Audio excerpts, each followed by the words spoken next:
people are second guessing on budgets and also on strategy. And that will impact what attracts the player and what doesn't attract a player.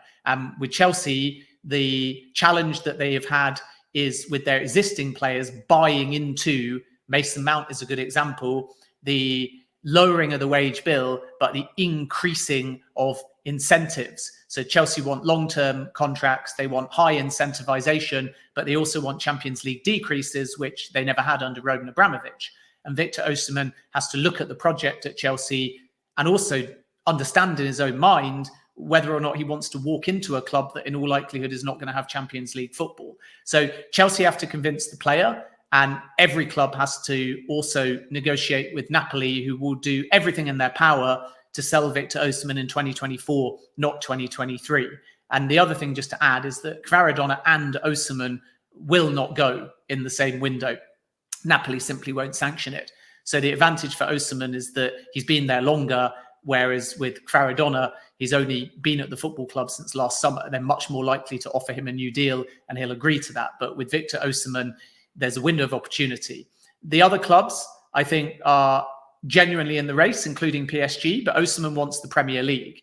So Chelsea, Manchester United have an advantage. Chelsea want a traditional number 9. And we know that Pierre-Emerick Aubameyang, for example, is outgoing. Amanda Broja is young and injured at the moment. They're looking for that focal point. Osimhen ticks a lot of boxes. So I expect Chelsea to be there. They're going to be looking at Dusan Vlahovic as well, and Ivan Toney, depending on the repercussions of the betting allegations, could come into the mix as well. And these are things that are being discussed internally and are likely to advance in the next month or two. But Osimhen is quite high up on Chelsea's list. Dusan Vlahovic is seen as maybe a more value option at this point and a player that Graham Potter really likes. So I think he's one to keep an eye on. Even Manchester United have looked at Vlahovic. They've added him to the list as well. But what gives Manchester United confidence that if they choose to proceed with Osimhen over Kane, that they can win that race, is that Victor Osimhen was sold on Manchester United as a club when he considered joining a few years back before he joined Napoli. And the only thing that stopped him from moving was that he was young and didn't think that he'd get any game time. There was no issue with the club and the vision. He loved the idea of being a Manchester United player. He just felt like for his career development, it was the wrong timing. And the reason for that is because Manchester United had a lot of players in his position, including Ighalo, who he knows very well. I think Zaha was there at the time too. So he thought that with established players and peripheral players, he wasn't going to get any minutes to develop. And that's why ultimately he didn't make the move. So the irony in all of this is back then, Ighalo, who he knows really well, was one player in the squad that he thought, if he's above me, then I'm never going to get any game time and I could get stifled at this football club. Now he's spoken to Ighalo again about the club and he's even more sold that this could be the right time to move. So that doesn't mean that he's decided Manchester United, but it means if Manchester United choose to move and agree a figure with Napoli, then I sense Osimhen would be very excited by the prospect to join Manchester United, probably more so than Chelsea at this point. And it doesn't take a rocket scientist to work out why, because Manchester United are screaming for somebody in that role. And Weghorst is not likely to stay. And even if he did and new terms were agreed, Osimhen is ahead of Weghorst clearly in that pecking order. Champions League football, a buzz, trophy already won this season, heading into next season, new ownership group very likely coming in. It's all heading in the right direction. Whereas with Chelsea, it's about what's going on with the manager, what's going on with the formation, what's going on with the front line. And even though if Aubameyang goes, you still got Broja there, you still got Havertz there, you've got Nkunku coming in, Joao Felix may well sign on a permanent deal, and Mason Mount could still potentially stay. Christian Pulisic, Hakim Ziyech, they're all there. They're all interchangeable. Not everyone is Osimhen in his position, but Chelsea have to say to a player like Osimhen to get him, this is the vision. This is who's going. This is who's staying. This is where you'll play. This is the formation we're sticking to. This is the manager we're sticking to. Manchester United are now a bit further along than Chelsea in their vision. And if they get Champions League football and new owners on top of that, then I think that if Manchester United and Chelsea are both head-to-head for Osimhen, same price, same deal, and it all comes down to player choice, then at this point, I think Osimhen is picking Manchester United all day long. Great update there, Ben. Comprehensive, of course, there on Harry Kane and his potential move to Manchester United or away from Tottenham. Victor Osimhen's future as well with both Chelsea and Man United from a Premier League point of view, looking at him. Viewers, make sure like buttons are being hit.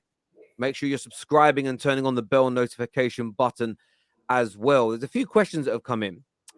First one regarding United says, actually, we'll do the super chats first because this guy is getting a bit angry that we didn't put the super chats up. I want to say to the viewers, we will put up super chats, but they have to be topical to what we're talking about so we don't kind of break the flow of the show.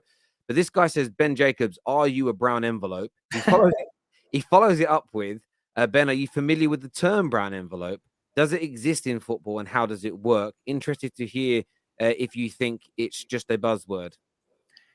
I mean, I know nothing about brown envelopes. I know not a single colleague that has ever been offered anything monetary or otherwise in order to write a story, positive or negative.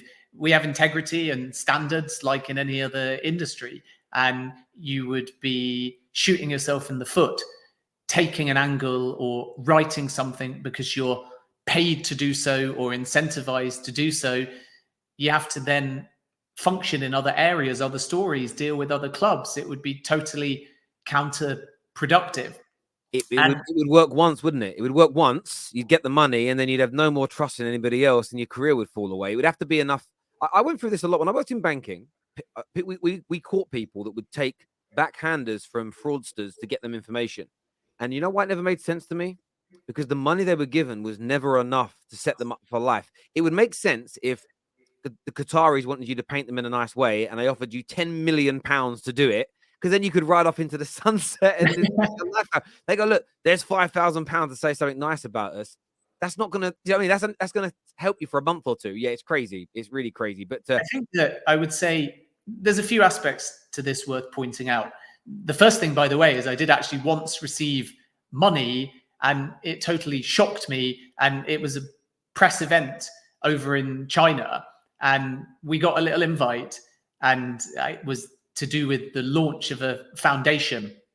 Come in through the door, and a bit like at the wedding, they were handing out these little gold and red envelopes, and you took one thinking it would be a press release, and opened it up, and there was literally money inside. And I spoke to the journalists that were local and said, what is this? And they said, that's just common practice there, that when you come to an event, you're rewarded with money. But the thing about these things is that anything we're given over a certain value as journalists, in terms of apparel or a new product that you're sent to try, under the rules, if like me, you work for a company, you have to declare, and you have to either not accept or you have to give to your company. And when I was working out in the Middle East, we got loads of new shirts, shoes, and you had to receive them, try them, review them, and then give them to the company. And at the end of each month, anything that we got was auctioned off and that money was given to charity. But with the brown envelope thing, people think somehow that a journalist has an angle because they're being paid to do so. And it's just not true to my knowledge. And nobody with any integrity would ever take any money to take an angle. So when you think somebody is PR or pro a particular side, it's either their opinion or they've got invested within the story because they've taken the time and they've made the contacts to get close to people, and they realize that the other side, which is maybe more negative, is being fueled for clickbait and headlines. And if I counter that, hopefully still with balance and reflecting all sides, I'm doing so because I believe from what I know that there's another side to the story. And I think as a journalist, it's not about one side or the other. It's not about receiving anything and then being contracted to put out information that is wrong or positive. That's maybe what bots are for. That's what PR agencies are for. That's what heads of communications are for.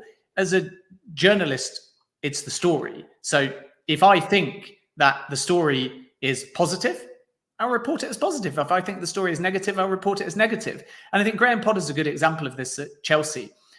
When I said Graham Potter is safe after Southampton, I did so because I spoke to sources quickly that were at the game, and I reported that. And if I didn't think that was true, I wouldn't have put that out there. And as some may have seen in my reporting, it was the board are backing Potter. They want to give him as much time as possible. And at that point, this is after Southampton, there's an appreciation that the games leading up to Dortmund are important. And obviously Potter was safe. The games leading up to Dortmund were important. He went through in the Champions League. He's still in a job. So in hindsight, my reporting was simply correct. But at the time, I was attacked for it being PR. And this is the thing about this brown envelope narrative. You got to wait. Because if you think it's PR, you're entitled to that opinion. But wait and see how the story transpires. Yeah. And then come back to me if I'm wrong and say what you put out was nonsense because 2 weeks later, the opposite happened. But if you attack me at the time, where's the apology to the journalists that were accurate in what they reported? Even if you didn't like what I said, I exclusively reveal he's safe. I was correct in what I said. I revealed at the time that this run of games was important. I revealed at the time that they backed the manager. He's still in a job. But nobody will come back to you and say, sorry for saying that was PR. I don't like the fact he's still in a job, but what you said was accurate.